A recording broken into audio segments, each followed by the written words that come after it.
अस्सलाम वालेकुम जी। सबसे पहले मैं आप लोगों का बहुत ज़्यादा शुक्रिया अदा करती हूँ जिस तरह कमेंट्स में आप मेरी हौसला अफजाई करते हैं और मेरी रेसिपीज़ को पसंद करते हैं। और बच्चों के लिए आज मैं रेसिपी एक शेयर करने लगी हूँ। जब भी हम बच्चों को लंच बॉक्स में कोई दाल या पराठा या इस किस्म की चीज़ देते हैं तो वो लंच बॉक्स जो होते हैं वैसे भरे के भरे आ जाते हैं।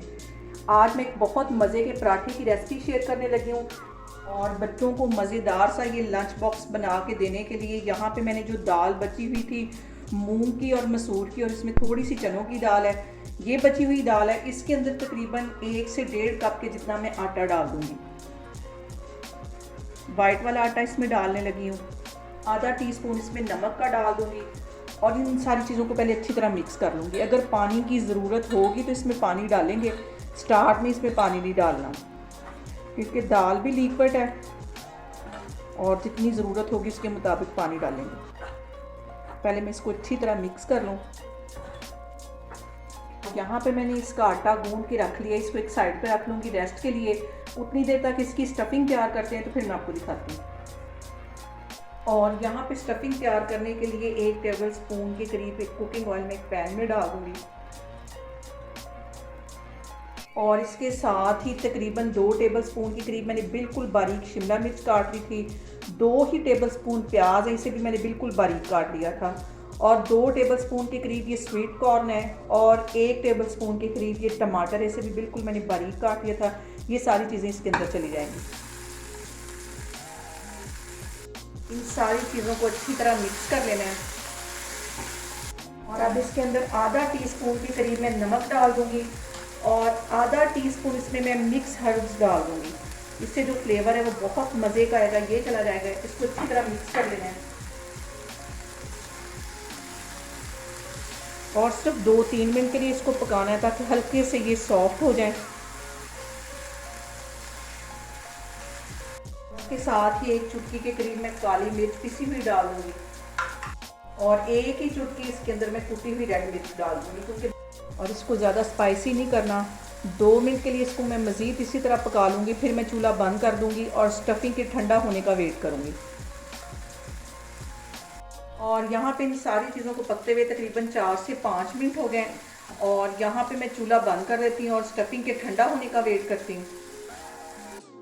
और अब यहाँ पे देखें जी आटा भी सेट हो गया, इसको गूंदे हुए तकरीबन 15 से 20 मिनट हो गए।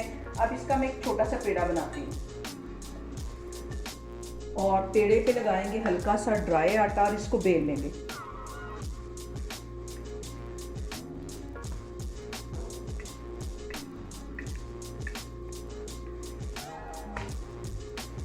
अब इसके सेंटर में मैं रखूंगी ये जो मैंने स्टफिंग बना के रखी हुई थी, ये ठंडी हो चुकी है, ये इसके सेंटर में रख दूंगी।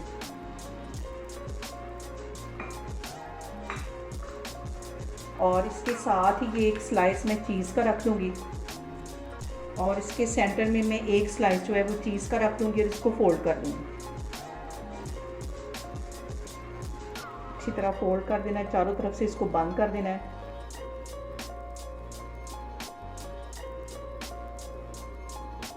और इसको बिल्कुल हल्के हाथों से बेल लेना है। और इस पराठे को बिल्कुल हल्के हाथों से मैंने बेल लिया है और इसको तवा मैंने गर्म होने के लिए रखा है, इसके ऊपर डालती हूँ, फिर मैं आपको दिखाती हूँ। और यहाँ पे देखें जी पराठा मैंने तवे के ऊपर डाल दिया है और अब इसके ऊपर मैं ऑयल लगाऊंगी और इसके ऊपर तकरीबन 2 टेबल स्पून के करीब मैं ऑयल लगा दूंगी। हल्के हाथों से इसको इसकी जो साइड है वो चेंज करनी। आग मैंने नीचे बिल्कुल स्लो रखी हुई। और यहाँ पे देखें जी पराठे को सिकते हुए तकरीबन 1 से 1.5 मिनट हो गया। अब इसकी मैं साइड चेंज करती हूँ। और ये जो पराठा है बच्चों के साथ साथ बड़ों को भी बहुत पसंद आने वाला है, बहुत ही टेस्टी बनता है। उनको लंच बॉक्स में बना के दें, कभी भी उनके लंच बॉक्स जो है वो खाली नहीं आएंगे। और सर्दियों में इस तरह की चीज़ें तो वैसे ही बहुत टेस्टी लगती हैं।